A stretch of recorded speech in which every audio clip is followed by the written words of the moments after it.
Ryan, how are Jeremiah and Carnell feeling, and do you expect that they'll play this week? Yeah, our policy is that we don't discuss specifics on injuries, and then once you start going down a little bit here, a little bit there, you can create a problem. And so, for a number of reasons, we don't discuss those things. We put out the report the day of the game, but I can tell you that they're in great spirits. The medical staff is working hard.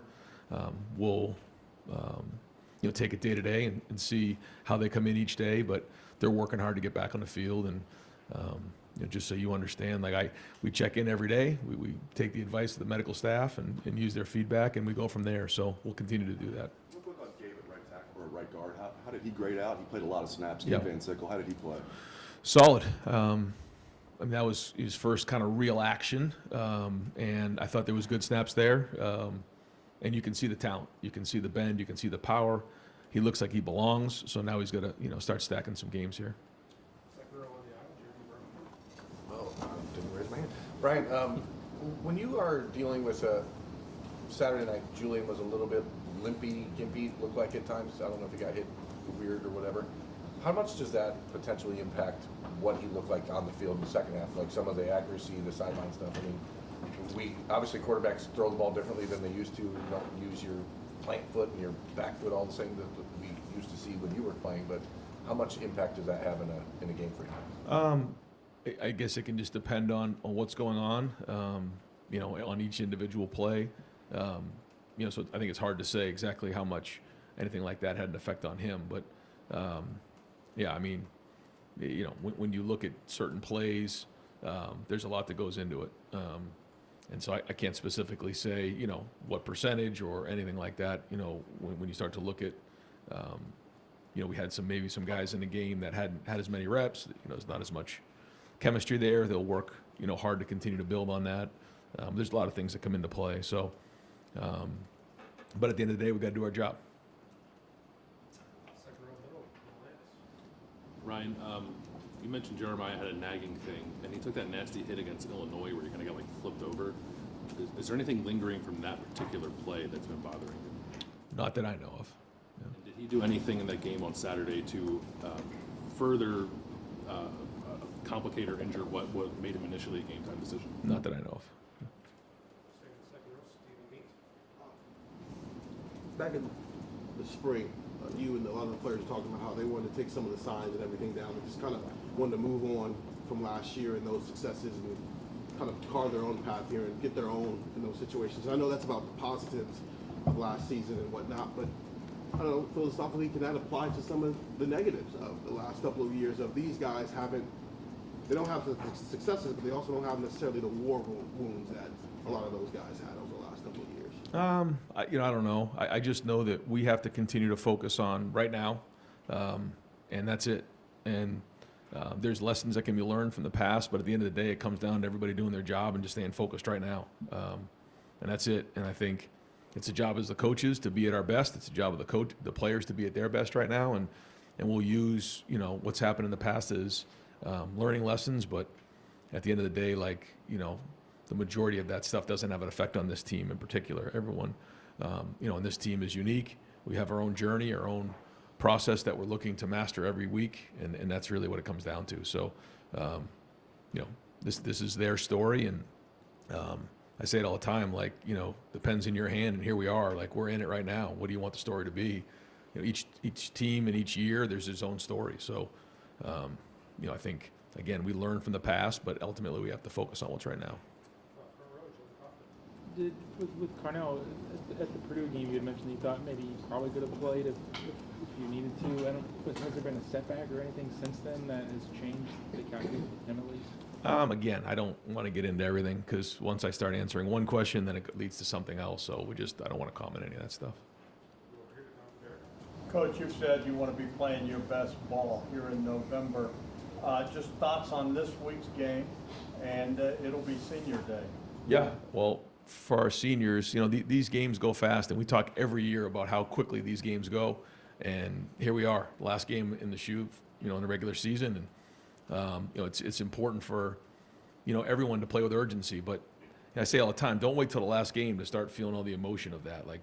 that's a build up all year long, and being in the moment and appreciating that. But for the guys who are playing their last game in the shoe, it's a big deal, and we need to celebrate those guys by everybody in the Woody giving everything we have and playing for them. And I know they're going to put everything they have into this game because there's a lot of great memories on that field, a lot of great memories in the Woody, and spending time on the practice field and all of those things. And when you get a chance to reflect, it just makes you realize how important finishing this season is the right way. How about Rutgers? Just obviously there's some familiarity too with Sean.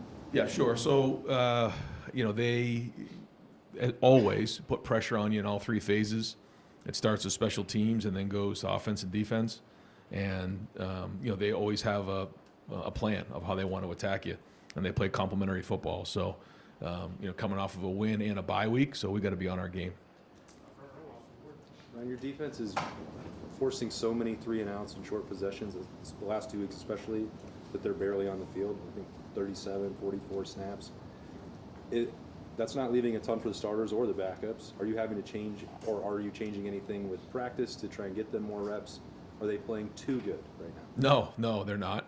But I think it's good in terms of the freshness of our team, so that part's been good. And we practiced physically. The offense has been on the field for more the last couple of weeks. I think we've had over 70 rushes the last 2 weeks, and so it's been good. It's been solid. Guys are getting those reps, but that's why we practice so hard during the week. But once you get to this part of the season, we got to be smart in what we do and make sure guys are fresh. And when you look at the snap count on defense, you can see why our guys are, seeking contact this time of year. Ryan, we see what Matt kind of does from a schematic aspect on the field, but just to see him in the day-to-day, I know you don't work so much with the defense now because he's kind of running it, but see him on the day-to-day and how he's been with the players. What has that been like to see that growth over the year? Well, it started right from when we walked in the building, and he continues to put that time and effort in and makes extra time to connect with the players and communicate with the staff. And because of that, there's trust. And I think when you come in as a new coordinator with, really the team in place, the coaching staff in place, I mean, you're kind of on your own. He brought in, a couple guys, but for the most part, he came in by himself, and he was able to connect with everybody early on. And that's how you have an impact early, is you build trust. And there's only one way to do that. That's spend time with your guys, and he's done that. And so I think, we've seen preparation. You've seen some confidence on the field. You've seen guys when, again, there hasn't been a whole lot of adversity this year, but when it has hit, there's been guys who get to the sideline, solve the problem, and get it fixed quickly, get back on the field without panic. I think that's because, they know when they turn to him and they turn to the coaching staff, they're going to give them answers on what exactly happened, and then go get it fixed. Not to say there wasn't that same trust in the field last year, but do you sense a different vibe or feel with Patricia and this group as maybe last year's group? Every year is different. Yeah, just the personality is different. We lost a whole lot of personalities on defense last year, and a whole lot of production, and a whole new group of guys came in. And so, because there was just so much movement between, the players, the coordinator, it was just a totally different feel and dynamic, but all within the culture of our program. And so, again, I don't know how to compare it other than it's just different. When you look at James Peoples, he came into this year kind of high expectations. Obviously, things didn't go the way he wanted out of the gate. What have those conversations been like, and then to see him have that moment Saturday and kind of really start to take off here, how special? Well, I think this is another one of our younger running backs that hasn't, reached his potential yet. I think you're seeing his work ethic and his mindset really change as the season's gone on. Maybe not change, but just, really develop, in my opinion. You can see it when he's on the field. You can see the way he's practicing, and that's kind of where it starts. No, it doesn't start there. It starts with a mindset, then it starts with how you practice, and then it all of a sudden shows up in the game. And now you're starting to see him really run downhill. You're seeing him break tackles, and now he's starting to really, show what he can do. And I still think there's a lot left for James. But to your point, he stayed with it. He hasn't let, anything get in the way and discourage him, which is great. And because of that, now he's starting to play his best football when we need him the most. Yeah, you talk about senior day. It's also, for being honest, junior day for a few of you guys probably who aren't going to be back, top 10 projected picks. Do you have conversations with them? I mean, kind of this unstated thing that this might be it for you too, even though we're not talking about that quite yet. You know, we have meetings during bye weeks and communicate with guys and, you know, their sphere of influence and try to help them the best they can to prepare them so it doesn't all just come at them at the end of the year. So they can stay focused on what matters most, and that's what's playing. But right now, it's all about football. I'm not sure what Josh Padilla's health status is this week, but given what you said about Gabe and what he showed you, is it possible you would place 3 guards there, try to rotate 3 guys in there if they're all 3 capable of playing, or do you really want to keep that to 2? I don't know what that looks like.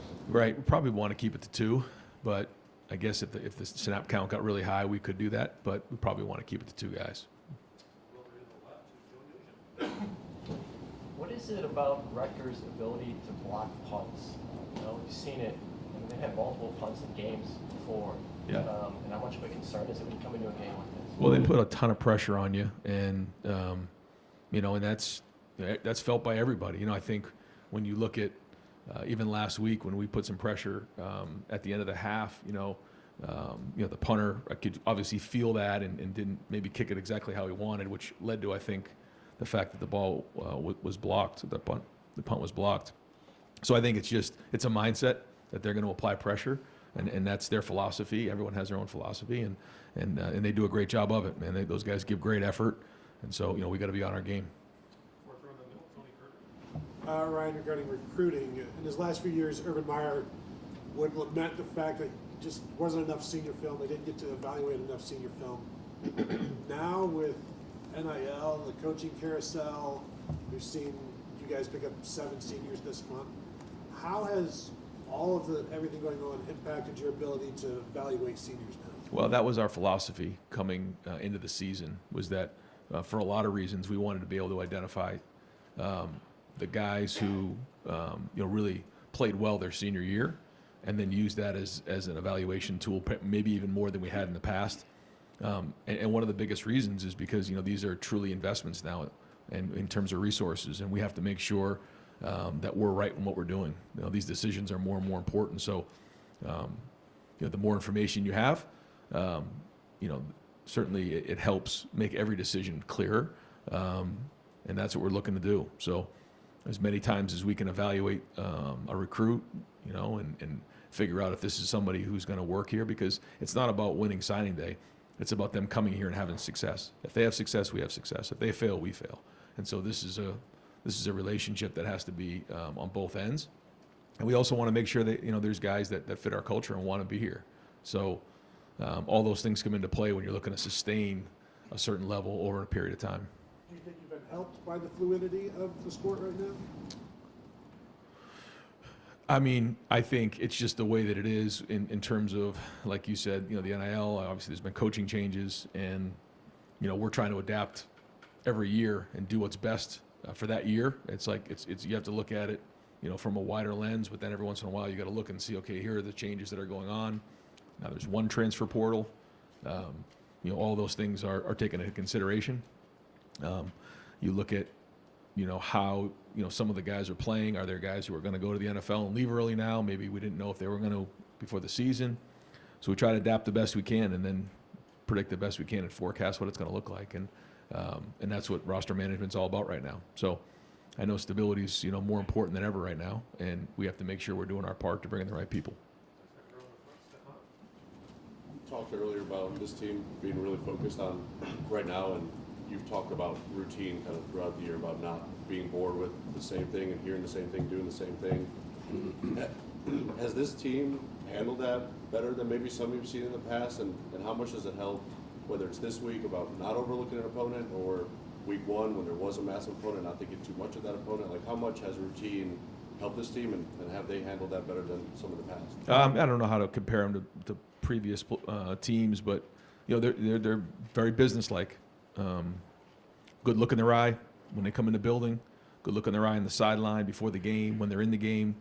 I think they know how serious this is and our obligation to do our job. And, I think, it's all about the process and doing a great job from Sunday all the way to Saturday. And, if we can focus on that part of it and not the result, not the opponent, then we'll have a chance to continue to build. Because if you keep getting better at your process and then you keep using the game as feedback, when you get to the end of the season, you're going to do the same thing that week. That's it. We're not going to change. And so we're trying to master that the best we can here and stay focused and stay locked in. And that's it. Like, all the other stuff doesn't matter. It's about like, how do I focus on doing my job and doing my part as, on the team and keeping all the distractions out of the way because we know they're out there and we can't be naive to that. So, but it's one thing to say, it's another thing for guys to listen and buy in. And right now they are, but it's week to week, as you know. Ryan, we were talking to Kiana a few weeks ago about, he said that he had meetings with you and Matt about being able to not just cage the pocket as much, and we've seen him kind of take off in his production. Obviously, everybody knows about the player meeting from last year in December. How much better have you and your staff gotten over the last 12 months on player feedback? And do you feel like that's something that has really helped this program forward as you've matured with the team? Well, I mean, I feel like communication, and just like any type of relationship, any type of organization, everybody will tell you communication's very important. But sometimes coaches are the most uncoachable people. Somebody that I know back home told me that, and they're right. So, we have to be able to listen.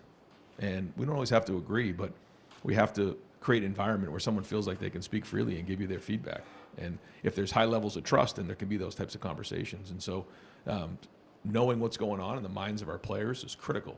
And then having ownership, knowing that they're being heard, I think does make a difference.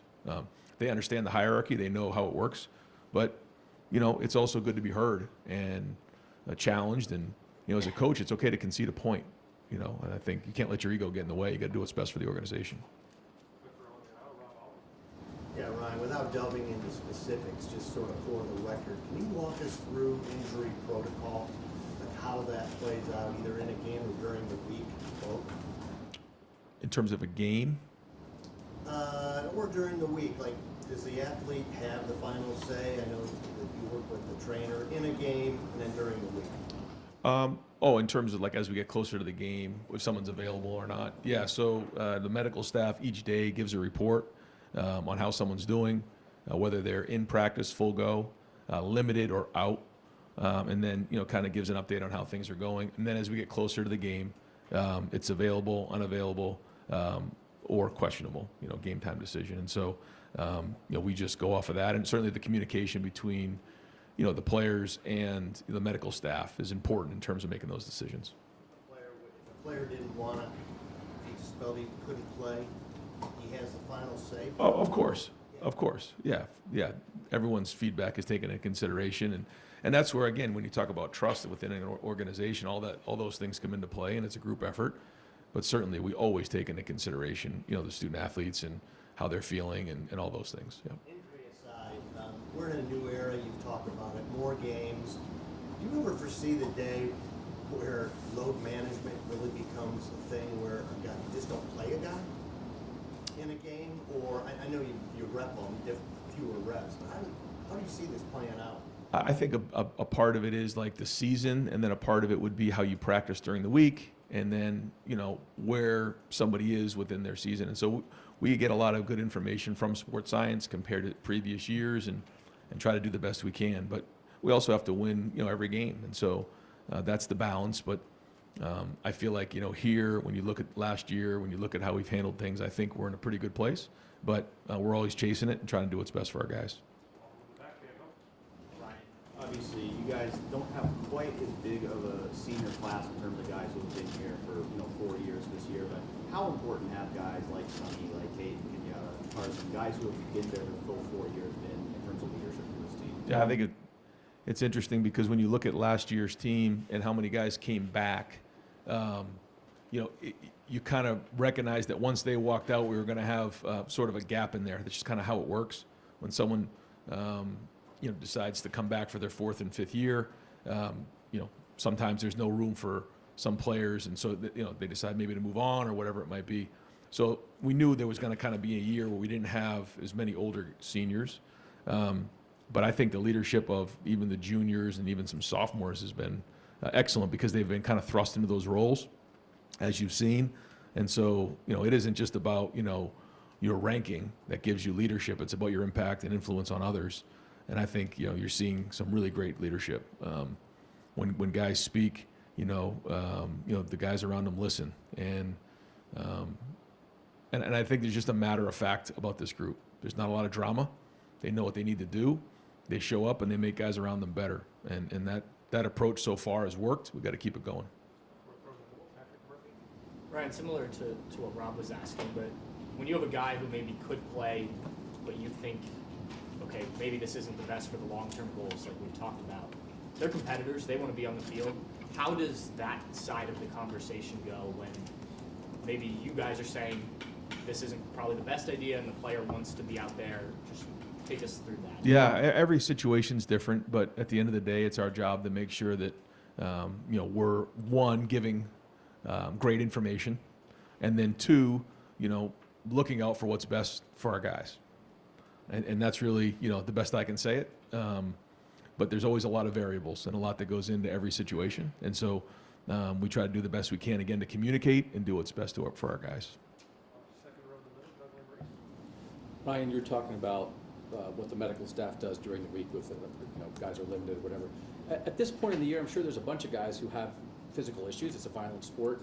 How much do guys need practice during the week in order to play on Saturday? Can you be pretty limited during the week, especially if you're a veteran, and be okay on Saturday to play? Yep. Yeah, I think it depends on what, soreness guys have or what injuries maybe they are, and what position.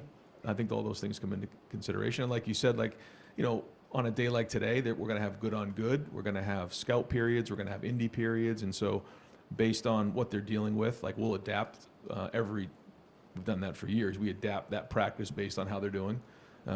Full go is full go. Then you have limited. And then you have, just indie. And so based on what they're dealing with, let's just say it's a shoulder, they're not going to be involved in special teams drills or snagging guys to the ground or, whatever the drills might be. So, the medical staff does a great job of making sure they present that to us at our 9 o'clock meetings every morning so that we can plan ahead for practice. Since the Texas game, you've won every game by at least 18 points.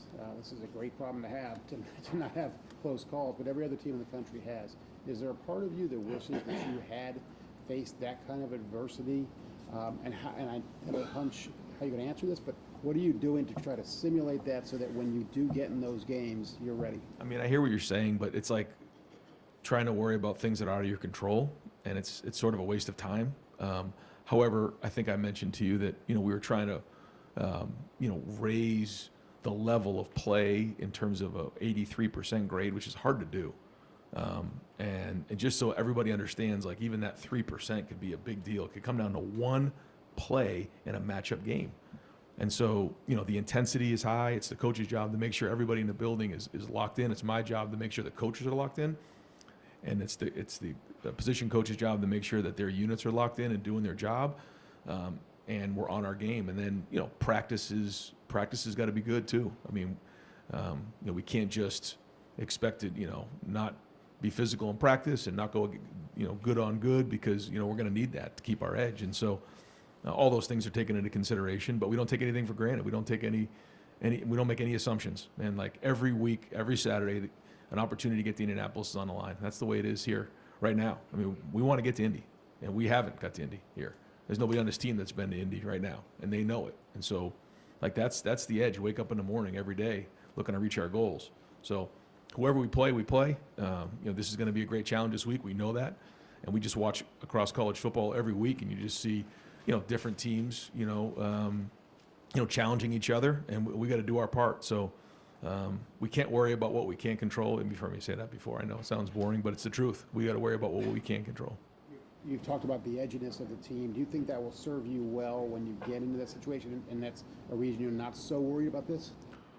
I'm worried about everything. That's just the way I am. It's a coach who's so, life. He just, he's always trying to figure out what's next and try to predict and forecast the best you can.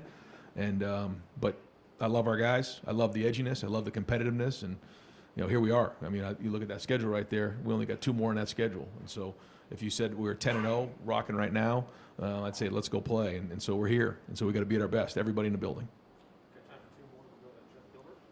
Coach, you worry about everything, as you just said. Yep. running game is seeing improvement. When you watch the film this week, I know it's not 100% what you want, but how did you feel about the running game after watching this game versus previous weeks? I mean, I thought there was a lot of physicality. I see Carson Hinsman had 9 knockdowns in the game. I mean, it's hard to knock a trash can down 9 times. You know, like that's a heck of a job. I thought guys were finishing downfield. There's some clips of guys finishing people out of bounds. Running backs are running through contact. People are finishing. It was a good Sunday to watch effort and physicality and fundamentals, because we know that's going to matter in the end. 83%? Yeah, there was some 83% for sure. Again, I don't want to get into it all, but yeah. And some of those guys are in the O-line, which, you know, there's nowhere to hide in the offensive line unless maybe there's a naked or a quick screen or something like that. But other than that, like you're graded to a high level. And Coach Bowen is very particular and critiques those guys at a high level. And so there were some guys who graded out, which is not easy to do. So credit to them in their preparation, and now we got to do it again.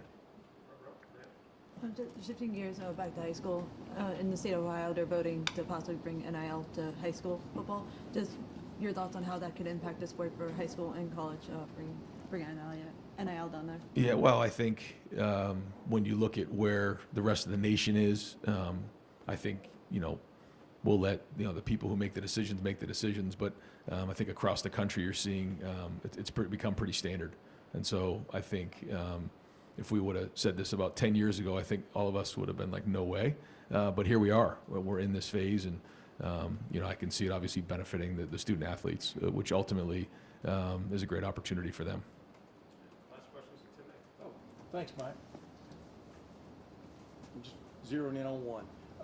After the game Saturday night, Brandon Ennis said he's seen a look in your eye after, you know, last year after the meeting and stuff that got everything straight, but that look is still there. When you look in the mirror right now, what do you see staring back at you from the standpoint of what just has changed about your demeanor that's carrying through? Oh, I don't know. Yeah, I don't know. You know, it's every year, every game, you learn, you try to grow, you try to get better, you try to recognize the things that need to get done to do your job.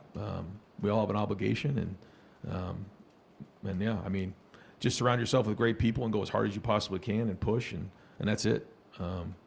And so, no, I mean, I can't sit here, I tell you I know any different how I act or anything like that based on week to week. I try to be as consistent as I can, and try to push the guys and try to give them as much information as I can on what's coming next and forecast what that week needs to look like and where we're going with the season, and try to put the guys in the best position to be successful. That's it. And I think the one thing that these guys can recognize is that there's a lot of buy-in.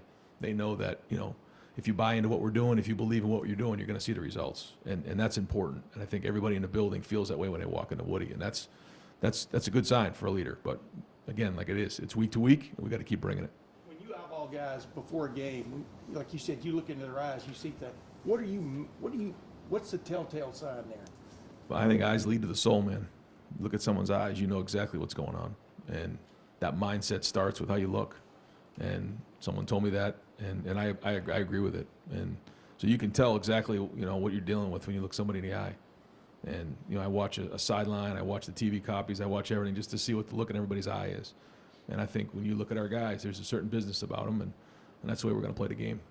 Coach, thank you. Thanks, guys.